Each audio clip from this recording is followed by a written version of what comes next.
Alhamdulillahilladzi anzala al-Qur'ana hudan lin-nas wa bayyinatin minal huda wal furqan. Asyhadu an la ilaha illallah wahdahu la syarika lah wa asyhadu anna Muhammadan abduhu wa rasuluhu alladzi la nabiyya ba'dah. Allahumma shalli wa sallim wa barik ala asyrafil anbiya'i wal mursalin Nabiyyina Muhammadin sallallahu alaihi wasallam wa ala alihi wa ashabihi wa man tabi'ahum bi ihsanin ila yaumiddin. Amma ba'd. Puji syukur pada Allah Subhanahu wa taala, pada kesempatan hari ini masih diberikan nikmat sehat, nikmat kesempatan dari Allah Subhanahu wa taala sehingga bisa melaksanakan serangkaian ibadah khususnya di bulan suci Ramadan tahun 1437 Hijriah ini sampai hari ke-24. Mudah-mudahan ibadah-ibadah yang sudah kita lakukan khususnya di menjelang 10 hari terakhir bulan suci Ramadan sebagai ibadah final di bulan ini, mudah-mudahan Allah Subhanahu wa taala dinilai sebagai amalan makbulan dan dijadikan sebagai penggugur dosa atas segala kesalahan-kesalahan yang pernah kita lakukan. Tak lupa salawat dan salam semoga senantiasa tercurah kepada pemimpin kita Nabi Muhammad SAW, pada keluarganya, para sahabatnya, hingga umatnya yang istiqamah menjalankan ajaran-ajarannya. Bapak Ibu yang dirahmati Allah Subhanahu wa taala, bulan Ramadan biasa juga dikenal dengan istilah Syahrul Quran, bulannya Al-Quran. Tentu ini karena Al-Quran identik dengan Ramadan dan Ramadan itu identik juga dengan Al-Quran. Sebab Al-Quran diturunkan oleh Allah Subhanahu wa taala di bulan Ramadan dengan dua tahapan, dengan dua cara. Tahap yang pertama turun secara sekaligus, yaitu dari Lauh Mahfuz, tempat aslinya Al-Quran, ke Baitul Izzah di langit dunia. Itu sekaligus 114 surat 30 juz. Itu sekaligus. Sebagaimana yang disebutkan di dalam Al-Quran, surah Al-Baqarah ayat 185, surah Ad-Dukhan ayat 2, surat Al-Qadar ayat 1. A'udzubillahi minasyaitonirrajim. Syahrul Ramadan allazi unzila fihi al-Qur'an hudan linnas wa bayyinatin minal huda wal furqan. Ini yang turun secara sekaligus. Bulan Ramadan adalah bulan di mana Al-Quran itu diturunkan sebagai petunjuk bagi manusia, sebagai penjelas dan juga pembeda antara yang hak dan batil. Kemudian di dalam surah Ad-Dukhan Allah menjelaskan, inna anzalnahu fi lailatin mubarakah. Sesungguhnya Al-Quran itu kami turunkan pada malam yang diberkahi. Apa malam yang diberkahi itu? Inna anzalnahu fi lailatul qadar. Sesungguhnya kami turunkan Al-Quran pada malam Al-Qadar. Dan malam Al-Qadar itu hanya terjadi di bulan Ramadan, tidak ada di bulan yang lain. Itu yang turun tahap pertama secara sekaligus. Lalu kemudian dari langit dunia, Baitul Izzah itu diturunkan kepada Rasulullah SAW. Allah Subhanahu wa taala dengan perantara Jibril itu berangsur-angsur atau bertahap selama kurang lebih 22 tahun lebih. Ini yang diterima oleh Rasulullah. Dan ayat pertama atau wahyu pertama yang Allah Subhanahu wa taala turunkan kepada Rasulullah, yaitu surat Al-Alaq ayat 1 sampai 5, itu pun diturunkan di bulan Ramadan. Dan menurut para ulama yang kuat pendapatnya, kalau dihitung mundur, maka surat Al-Alaq ayat 1 sampai 5 itu turun pada tanggal 17 Ramadan. Ya. Itu yang turun kepada Rasul secara berangsur bertahap. Terwakili pertama itu oleh surat Al-Alaq ayat 1 sampai 5. Nah, ini kenapa kemudian bulan Ramadan disebut Syahrul Quran, Pak? Karena identik sekali dengan Al-Quran. Lalu kewajiban kita terhadap Al-Quran sebagai orang yang beriman, yang kemudian diamanahkan oleh Allah untuk menerima Al-Quran itu melalui Nabi Muhammad SAW. Pertama, ada 3 kewajiban kita kepada Al-Quran. Yang pertama tentu mengimaninya. Beriman kepada Al-Quran adalah salah satu tanda keimanan seseorang sempurna, karena dia bagian dari rukun iman. Iman kepada kitab-kitab yang Allah turunkan. Dan kitab yang Allah turunkan salah satunya adalah Al-Quran. Kita juga mengimani Taurat, kita juga tentu mengimani Injil, kita mengimani Zabur yang asli tentu, yang diturunkan oleh Allah Subhanahu wa taala sebelum kemudian terjadinya perubahan, ya, sebelum terjadinya manipulasi kandungan dan lain sebagainya. Tapi khusus Al-Qur'an tidak ada perubahan, pemalsuan dan lain sebagainya, karena oleh Allah dijamin Al-Qur'an itu dijaga sampai hari kiamat. Kenapa Pak Bu? Al-Quran dijaga tapi Taurat, Injil, Zabur nggak dijaga sama Allah. Padahal sama-sama kitab yang Allah turunkan. Kenapa? Taurat, Injil, Zabur masa berlakunya ini terbatas, temporal. Ya.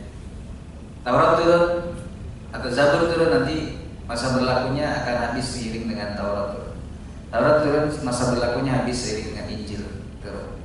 Injil kemudian juga masa berlakunya habis seiring dengan Al-Quran. Al-Quran masa berlakunya tidak akan pernah habis sampai hari kiamat, karena tidak ada lagi kitab suci setelah Al-Quran. Dan tidak ada lagi Nabi atau Rasul setelah Nabi Muhammad SAW. Selesai, agama ini sudah sempurna. Dan tidak perlu lagi Nabi ataupun kitab suci. Maka Al-Quran oleh Allah, Inna nahnu nazzalna dzikra wa inna lahu lahafizun. Kami yang menurunkan Al-Quran dan kami juga yang akan menjaganya. Jadi Allah menjamin menjaga Al-Quran dan tidak menjaga kitab-kitab sebelumnya. Itu keistimewaan Al-Quran. Nah, kita mengimani Al-Quran, mengimani kandungannya, itu tentu mengimani sepenuh hati kita. Beriman kepada Al-Quran, kandungan Al-Quran, tidak bisa hanya beriman secara logika atau nalar. Karena banyak kabar-kabar atau berita di dalam Al-Quran ini yang tidak bisa kemudian kita hanya terima dengan logika atau nalar. Bukan Al-Quran tidak masuk akal, tapi akal kita tidak sampai. Ketika Allah bercerita tentang umat terdahulu, Pak, kita tidak pernah bertemu dengan Nabi Adam, tidak pernah sezaman dengan Nabi Muhammad, tidak pernah sezaman dengan Nabi Ibrahim. Tapi kita yakin beliau-beliau itu pernah ada di muka bumi ini, pernah menyampaikan risalah Allah Subhanahu wa taala. Sungguhpun kita tidak pernah ketemu. Kenapa kita begitu yakin? Karena kabar itu datang dari Al-Quran, dan kita harus mengimaninya. Ketika Rasulullah SAW mengisahkan atau menceritakan tentang Isra Mi'raj, peristiwa Isra Mi'raj beliau kepada orang kafir Quraisy, Abu Lahab, Abu Jahal, tidak ada satupun yang percaya. Padahal Abu Lahab sendiri, Abu Jahal sendiri yang menyebutkan Muhammad itu orang yang paling jujur. Ma wajadnaka kadziban, Muhammad, kami tidak pernah mendapatimu berdusta sekalipun. Rasulullah orang yang sudah digelari paling jujur oleh sejazirah Arab atau masa satu Mekah itu, tidak pernah berdusta. Tapi begitu Rasulullah mengisahkan satu peristiwa yang menurut logika nalar mereka itu nggak masuk, peristiwa yang luar biasa, Abu Lahab, Abu Jahal malah mentertawakan, malah meledek, mencemooh, ya, menyebut Rasulullah itu tukang sihir, pendongeng, tukang dusta, orang gila, dan sebutan negatif lainnya kepada Rasulullah. Tapi ketika Rasulullah bercerita itu kepada Abu Bakar, sahabat beliau, hanya satu kata dari Abu Bakar. Bahasanya, pokoknya semua yang keluar dari lisan Muhammad aku percaya. Pokoknya semua yang keluar dari lisan Muhammad aku percaya. Andaikan Bapak Ibu, saat itu ada Isra Mi'raj jilid kedua, misalkan Rasulullah bercerita lagi kepada orang-orang kafir Quraisy, Rasul tidak perlu bercerita lagi kepada Abu Bakar. Cukup statement beliau yang pertama, semua yang keluar dari lisan Muhammad, apapun itu aku percaya. Kenapa? Ya kalau menurut logika kita nggak masuk akal peristiwa Isra Mi'raj. Tapi Abu Bakar menerimanya dengan dimensi keimanan yang bisa menembus ruang dan waktu. Apalagi ketika Allah berbicara tentang masa yang akan datang, Pak. Allah berbicara tentang kiamat, kematian, surga, neraka. Ini tidak bisa dikaji secara empirik, tidak bisa dibuktikan secara ilmiah. Tapi kenapa kita yakin surga neraka itu ada, kematian itu pasti, hari kiamat itu pasti akan terjadi? Keimanan kita yang menerima. Maka Al-Quran diterima dengan keimanan yang bisa menembus ruang dan waktu. Dimensi keimanan itu bisa menembus ruang dan waktu. Tidak seperti logika atau nalar kita, akal kita terbatas. Jangan seperti orang-orang Bani Israel yang meletakkan akal mereka di atas wahyu Allah Subhanahu wa taala. Kalau wahyu sudah tidak sesuai dengan akal mereka, ditolak. Itu orang-orang Bani Israel, orang-orang yang cerdas. sampai kecerdasannya itu mengalahkan ya, wahyu. Artinya wahyu itu oleh mereka diletakkan nomor 2, nomor 3 setelah akal mereka. Lalu yang kedua, kewajiban kita terhadap Al-Quran adalah mempelajarinya. Mempelajari itu judul besarnya, Pak. Di situ ada sub-subnya. Pertama, mempelajarinya itu pertama dengan cara membacanya. Membacanya. Gak mungkin kita mempelajari Al-Quran tanpa kita kemudian melakukan sarana membaca Al-Quran. Dan lagi-lagi keistimewaan Al-Quran dibanding kitab suci yang Allah sudah pernah turunkan atau kitab-kitab yang lain di agama yang lain. Al-Quran, baca Al-Quran, pahalanya dinilai per huruf, Pak. Bukan lagi per ayat, per surat, per juz, per huruf. Kata Rasulullah, aku alif lam mim harfun, aku tidak mengatakan alif lam mim satu huruf, tetapi alif satu, lam satu, mim satu huruf. Alif lam mim ini sudah 3 huruf, likulli harfin hasanatun. Setiap satu huruf satu kebaikan, wa likulli hasanatin bi asyri amsalihha. Dan setiap satu kebaikan kata Allah akan dilipat gandakan menjadi 10 kebaikan. Berarti alif lam mim sudah 3 kali 10 sudah 30 kebaikan. Ini kan motivasi dari Allah Subhanahu wa taala melalui Rasulullah agar kita meningkatkan intensitas bacaan kita terhadap Al-Quran. Membaca kita terhadap Al-Quran. Kita berpikir alif lam mim saja sudah 3 huruf 30 kebaikan. Gimana kalau saya baca setengah juz? Gimana kalau saya baca 1 juz? Gimana kalau saya baca lebih dari 1 juz? Akhirnya termotivasi, bukan kemudian angka minimal, Pak. Alif lam mim aja 3 huruf 30 kebaikan. Kalau gitu habis sholat subuh Bapak baca Auzubillahi minasyaitonirrajim, Qaf, Shadaqallahul azim. Nanti habis sholat zuhur Nun, Shadaqallahul azim. Habis sholat asar Toha, Shadaqallahul azim. Habis sholat maghrib Yasin, Shadaqallahul azim. Dan habis sholat isya Ain, Sin, Qaf, Shadaqallah. Bapak pakai kalkulator hitung. Itu justru minimal. Malah kemudian semakin rendah gitu kualitas bacaan kita. Membaca Al-Quran dinilai per huruf oleh Allah Subhanahu wa taala. Yang kedua, membaca Al-Quran, orang yang jangankan yang sudah lancar, yang baru belajar dan masih terbata-bata. Karena tidak ada orang yang baru belajar sekali duduk baru belajar Al-Quran langsung lancar, enggak ada. Dia butuh waktu juga, butuh proses. Apalagi kalau belajarnya ya usianya sudah lanjut. Dia kan perlu kesabaran. Ya, membimbing makharijul huruf itu tidak mudah. Ya. Lidah kita mungkin sudah lama atau sudah memang tidak terbiasa mengucapkan huruf-huruf hijaiyah, harus dilatih. Ya, harus dilatih. Kalau masih kecil mungkin masih mudah. Tapi kalau sudah lanjut usianya sulit. Tapi kata Rasul jangan khawatir. Karena Rasul tidak pernah membatasi orang belajar Al-Quran itu sampai usia sekian, sampai usia sekian, usia lebih dari itu nggak boleh belajar. Tidak. Kenapa kemudian oleh Rasulullah disebutkan seperti itu, bahwa orang yang membaca Al-Quran dengan terbata-bata saja sudah dapat 2 pahala? Ini kan motivasi bahwa belajar Al-Quran itu tidak mengenal umur, tidak mengenal usia. Tidak ada kata terlambat maksudnya untuk belajar Al-Quran.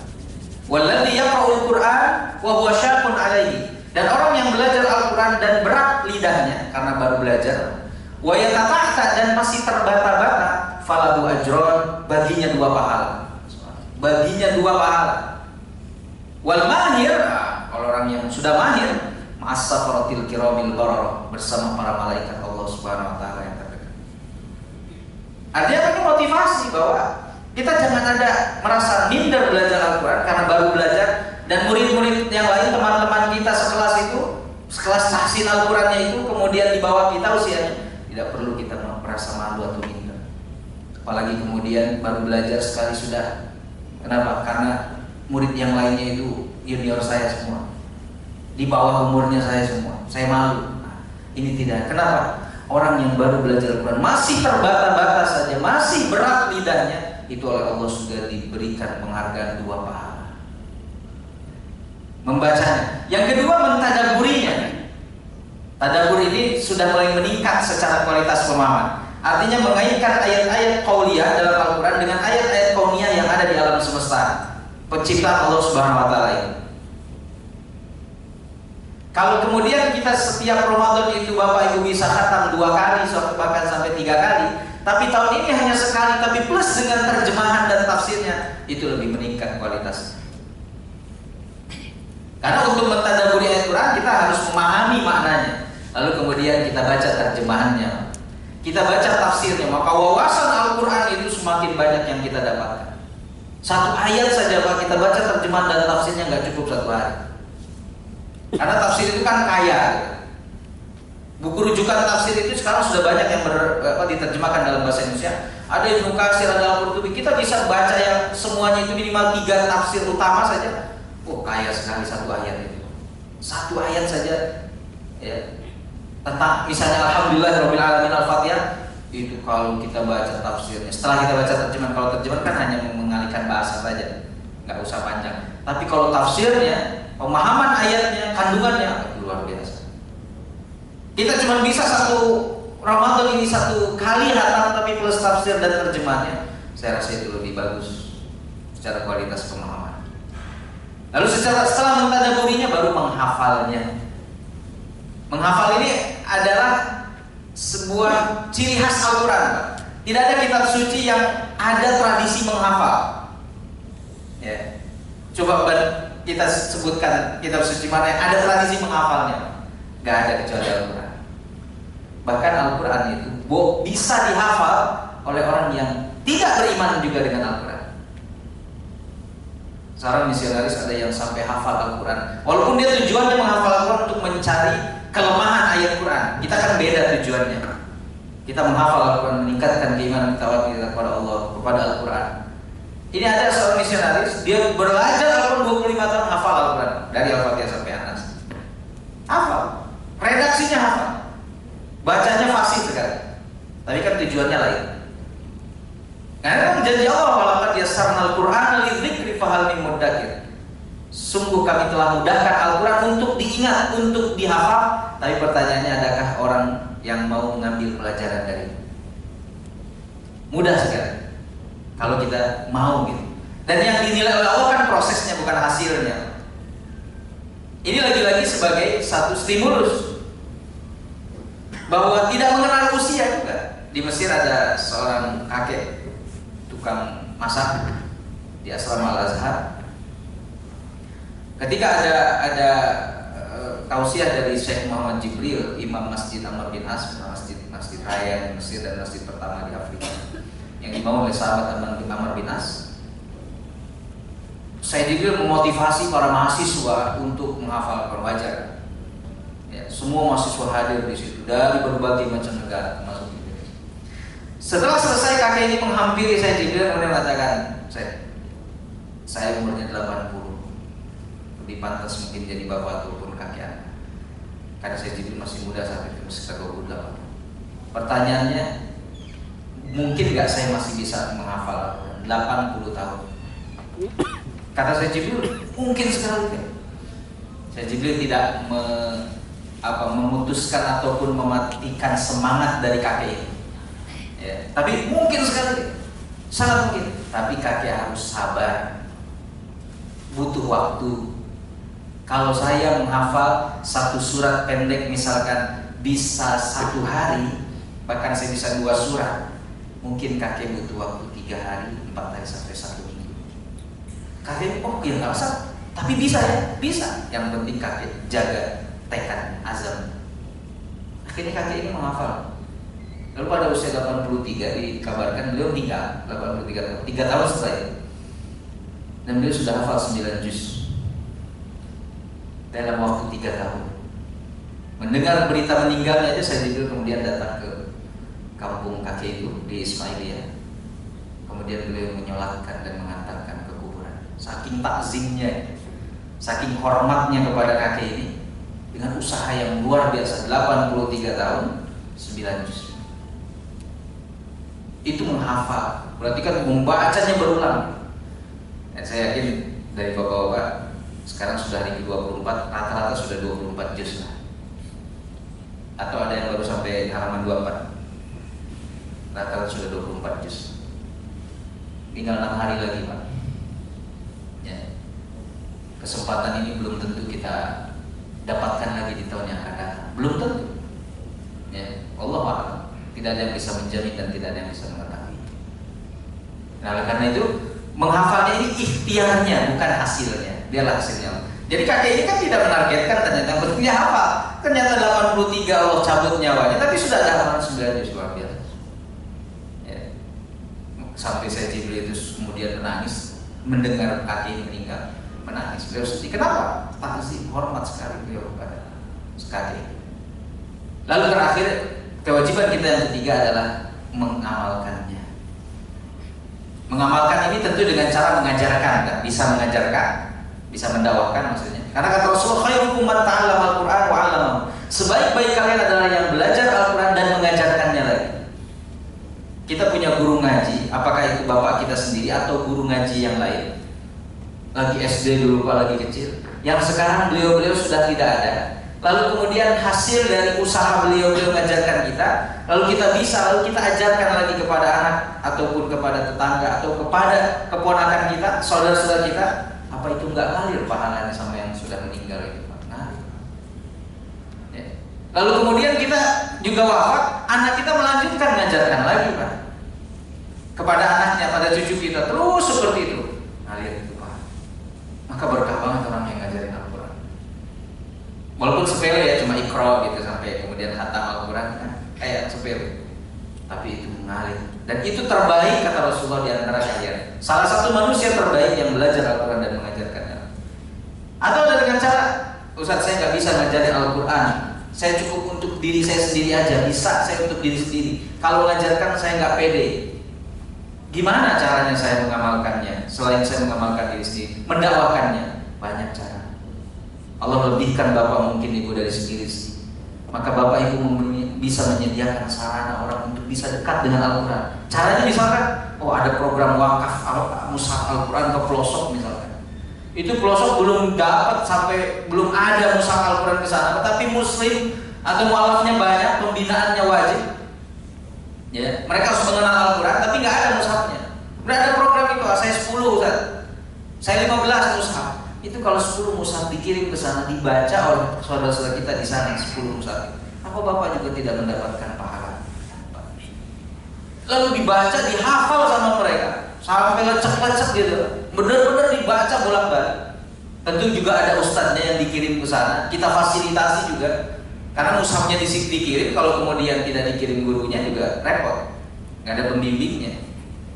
Itu yang dilakukan oleh Rasulullah. Kirim mushafnya, lalu kirim Abu Musa Al-Asy'ari, kirim kemudian Mu'az bin Jabal ke negeri Yaman, kirim Ibnu Umar, banyak lagi dikirim sebagai duta Rasulullah untuk mengajarkan agama ke negara-negara di luar Jazirah Arab. Dikirim oleh Rasulullah 1 tahun, 2 tahun. Ternyata sudah dicontohkan oleh Rasulullah. Diajarkan Al-Quran, tidak cukup hanya kemudian Al-Quran dicetak kirim sana. Sudah, akhirnya jadi pajangan. Kenapa? Karena tidak ada pembimbingnya. Nah, ini 3 kewajiban kita terhadap Al-Quran. Pertanyaannya, apa bahayanya kalau kita mengabaikan dan melupakan Al-Quran? Apa bahayanya ketika ketiga-tiga ini kita tidak lakukan? Beriman tidak, mempelajarinya tidak, mengajarkannya juga tidak, atau mengamalkannya. Minimal hanya misalnya cuma iman, nggak cukup iman saja. Iman pada Al-Quran nggak? Iman, tapi kita nggak baca, nggak mungkin. Kita baca Al-Quran itu karena kita yakin kandungannya, karena kita beriman kepadanya. Kalau orang dia mengaku beriman kepada Al-Quran, dia harus baca Al-Quran. Kalau orang yang mengaku dia beriman kepada Al-Quran, dia harus mentadabburi Al-Quran dan dia harus mengamalkan Al-Quran. Lalu bagaimana bahayanya ketika kita mengabaikan dan melupakan kandungan Al-Quran? Kata Allah Subhanahu wa taala, pertama dia akan mengalami kesesatan yang nyata, fi dhalalin mubin. Al-Quran itu seperti peta kehidupan. Kalau kita dalam perjalanan, Bapak akan mudik misalkan, perlu rambu, perlu penunjuk jalan, perlu marka jalan supaya kita nggak tersesat, supaya kita kemudian tidak salah arah. Dan umur kita efektif, nyampe ke tujuan efektif, nggak muter-muter dalam kesesatannya ataupun nyasar gitu. Al-Quran pun seperti itu, menunjukkan kita jalan yang diridhoi oleh Allah, jalan yang lurus. Jalan yang lurus ini berarti ada jalan yang diridhoi oleh Allah Subhanahu wa taala. Walaupun tentu banyak masalah, banyak rintangan di jalan tersebut, tapi kita tetap istiqomah di jalan itu, maka kita sudah mendapatkan petunjuk dari Al-Quran itu. Dalam Al-Quran surah An-Nisa ayat 115 Allah berfirman, "A'udzubillahi minasyaitonir rajim. Wa may yushaqiqir rasula min ba'di ma tabayyana lahul huda wa yattabi' ghayra sabilil mu'minin." Dan orang yang menentang Rasul itu menentang yang dibawa oleh Rasul. Karena jelas yang dibawa oleh Rasulullah adalah Al-Quran. Kemudian dia menentang.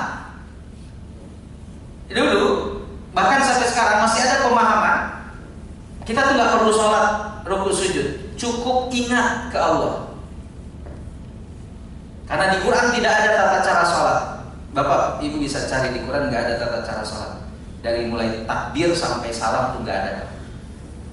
Akhirnya pemahaman kemudian kan kata Allah juga, wa aqimis sholata lidzikri, ingatlah sholat, dirikan sholat untuk mengingat. Udah cukup ingat sama Allah. Begitu azan zuhur 5 detik berhenti bapak, ingat udah zuhur bapak itu. Ya. Begitu asar ingat 5 detik, udah asar, udah sholat asar bapak dianggap. Maghrib, subuh, isya, subuh seperti itu. Bahasanya cukup eling gitu. Bukan mbak eling. Cukup eling saja, cukup ingat. Dan itu ada pemahaman seperti itu, Pak. Kenapa? Karena mereka yakin Al-Quran itu nggak ada tata cara sholat, cuman dan dirikanlah sholat untuk mengingat. Udah, untuk ingat Allah cukup ingat, nggak usah pakai rukuk sujud. Harusnya mereka terapkan juga ketika berbuka puasa. Cukup ingat, tanpa harus makan gorengannya, tanpa harus makan kurmanya. Jadi begitu azan, pas mau makan langsung, maaf Pak, cukup ingat saja Pak. Semoga Bapak kenyang. Pas sahur pun tidak perlu makan, cukup ingat saja. Orang seperti ini, pemahaman seperti ini, kenapa? Karena mereka tidak mengetahui bahwa sunnah Rasulullah, Rasul itu sebagai instrumen penjelas terhadap Al-Quran yang masih global. Di Quran memang nggak ada perintah tata cara sholat, cuma perintahnya saja. Bagaimana tata cara sholatnya? Ada di Rasul, di hadis Rasul. Itulah fungsi syahadatain. 2 kalimat syahadat, bukan 1 kalimat syahadat. Nggak bisa 1 kalimat syahadat. Asyhadu an la ilaha illallah titik saja. Harus asyhadu anna Muhammadar Rasulullah. Kenapa? Kita wajib menyembah Allah, tapi gimana cara kita menyembah Allah? Lihat Al-Rabb sudah memberi mandat kepada Rasul. Lihat tata cara ibadah Rasul. Maka wa asyhadu anna Muhammadar Rasulullah. Kita bersaksi bahwa Muhammad adalah utusan Allah. Jadi kita wajib menyembah Allah, tapi cara menyembahnya bagaimana? Lihat Rasul gimana cara menyembah Rasul. Kita tidak ada menemukan di dalam Al-Quran tata cara zakat, puasa, haji, nggak ada. Itu dalam hadis Rasul. Ya. Ini dalam hadis Rasul. Maka Rasulullah itu adalah fungsi beliau sebagai penjelas. Sunnah itu sebagai instrumen penjelas terhadap apa yang ada di dalam Al-Quran yang masih global. Dan mereka mengikuti jalan yang bukan jalan orang beriman. Jalan orang beriman adalah Al-Quran. Mereka mengikuti jalan yang bukan jalan orang beriman. Apa kata Allah? Nuwallihi ma tawalla. Kami biarkan mereka dalam kesesatan yang nyata, sesat-sesatnya. Wa nuslihi jahannam, dan mereka akan dilemparkan. Kami lemparkan ke jahannam. Wa sa'at masira, dan jahannam sejelek-jelek tempat kembali. Yang kedua, kata Allah dalam Al-Quran, orang yang mengabaikan dan melupakan Al-Quran maka akan mengalami hati yang sempit.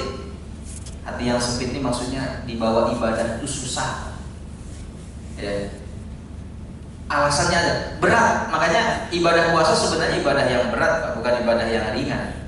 Kalau kita mau jujur, orang menahan lapar haus menurut para ahli kesehatan yang saya tahu, yang saya baca, itu tubuh manusia paling tahan tidak masuk makan minum itu sebenarnya 13-14 jam maksimal, 13-14 jam. Di atas 14 jam tubuh manusia itu sudah nggak stabil sebenarnya. Apalagi tubuh kita 2/3-nya cairan, sudah nggak stabil. Makanya bersyukur di Indonesia cuma 13 jam. Negara terlama tahun ini Denmark 21 jam. Tahun lalu Islandia 22 jam 45 menit. Hanya tersisa 1 jam 15 menit. Untuk maghrib, isya, tarawih, sahur nggak cukup. Kita aja butuh 3 jam dari maghrib sampai sahur, sampai selesai tarawih jam 9 atau setengah 9. Itu di sana tinggal sisa 1 jam 15 menit. Mungkin mereka berbuka itu sekaligus niat untuk sahur. Ya, atau 19 jam. Mereka buka jam 10 malam. Bapak jam 10 udah berapa ronde makan? Mereka baru azan. Nanti selesai itu jam 12, jam 1 baru selesai tarawih, jam 3 sudah subuh lagi. Tetapi mereka kenapa kuat? Yashrah sadrahu, Allah lapangkan dadanya untuk mudah menerima Islam, untuk mudah menerima perintah Allah. Jadi kalau kemudian Allah sempitkan hatinya, itu apa? Susah jadi bawa ibadah. Ngaji yuk, malas. Sholat jamaah yuk, malas. Jadi sempit hatinya. Maka kata Allah, "Faman yuridillahu ayyahdiyahu yashrah sadrahu lil Islam." Barang siapa yang Allah berikan petunjuk kepadanya, yaitu Al-Quran, Allah lapangkan dadanya. "Wa may yurid ayyadillahu yaj'al sadrahu dayyiqan harajan ka'annama yas'adu fis sama." Tapi yang Allah sempitkan hatinya, tidak diberikan petunjuk, maka dadanya seperti sesak dan sempit, seperti dia sedang naik ke langit. Bapak Ibu, kalau naik ke atas langit itu bukan berarti semakin enak, justru kandungan oksigen semakin menipis. Maka kenapa kemudian pesawat dibatasi ketinggiannya? Nanti khawatir di kabin itu tekanan oksigen menipis, menurun. Maka kenapa kemudian ada orang yang naik gunung kok bisa tiba-tiba meninggal? Karena dia memforsir tenaganya, di atas oksigen sudah kurang, akhirnya kehabisan oksigen. Orang seperti itulah, sesak, nafasnya sempit, dadanya kalau menerima Islam. Kalau ada perintah Allah itu bawaannya malas. Kadzalika yaj'alullahu rizqan alladziina laa yu'minuun. Demikian kata Allah, orang yang aku turunkan azab kepadanya, orang yang tidak beriman. Bapak Ibu, azab itu tidak harus berbentuk fisik, kecelakaan dan macam-macam. Tidak, kita susah baca Quran aja itu azab dari Allah. Ya, baca Quran itu ntar aja. Ya, masih sibuk. Sholat ini jamaah, masih sibuk, ntar aja, masih lama waktunya. Itu aja sebenarnya itu udah azab dari Allah. Ketika kita dijauhkan dari perintah-perintah Allah, dipersulit gitu hati kita untuk melakukan perintah Allah, itu aja udah azab tanpa kita sadari. Kenapa ya makin lama makin jauh dengan Al-Quran? Itu tuh udah azab. Ya. Dan itu jadi introspeksi kita. Lalu yang ketiga, Allah akan menjadikan hatinya keras. Qaswatul qulub. Kalau tadi sempit hatinya, ini keras, semakin parah. Hati yang keras digambarkan Allah dalam Al-Quran seperti batu. Tapi kata Allah, batu itu masih mending. Batu itu masih mending, kenapa? Dari batu itu mengalir air di sela-selanya itu mengalir air. Lihat di sungai, batu besar-besar masih bisa mengalir air di sela-selanya. Batu, sekeras-kerasnya batu, tanah dibor, digali masih keluar mata air. Sekeras-kerasnya batu, disuruh oleh Allah gunung itu meletus, mengeluarkan bebatuan, tunduk patuh dia. Tidak ada gunung yang kemudian membangkang kepada Allah. Kalau waktunya kata Allah, kalau meletus. Bahkan dalam Al-Quran juga surah Al-Hasyr, kalau Al-Quran diturunkan kepada gunung itu akan tunduk patuh dan hancur berkeping-keping. Allah sedang menyindir kita, sekeras apakah hati kalian wahai manusia? Batu, kerasnya batu masih mending manfaatnya. Ini hati manusia kalau udah keras, susah banget mendapatkan hidayah dari Allah SWT. Susah banget menerima Al-Quran. Maka kata Allah dalam Al-Quran surah Al-Hadid ayat 16, alam ya'ni lil ladzina amanu an takhsha'a qulubuhum li dzikrillahi wa ma nazala minal haqq. Belum tibakah waktunya orang beriman untuk lebih khusyuk mengingat Allah dan mengikuti Al-Quran? Kalau secara sekilas membaca terjemahannya kurang kita pahami. Belum tibakah waktunya, atau tidak adakah waktu bagi orang beriman? Mungkin seperti itu, Pak. Kayak beginilah, bapak ngobrol ke ibu, ke istri, mama sibuk banget ya, sampai nggak masak, nggak ada makanan di meja makan. Apa maksudnya, Pak? Apa maksudnya, Pak? Itu pertanyaan, tapi apa maksudnya?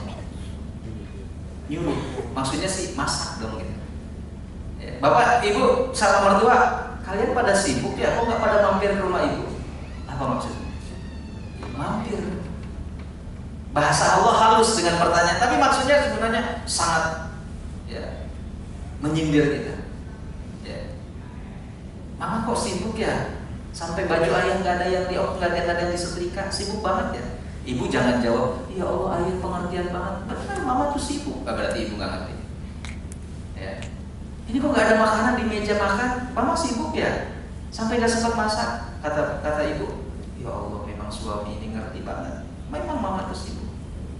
Itu nggak ada suara, bapak tuh langsung keluar cari warna. Karena nggak ngerti, maksudnya masakin dong gitu.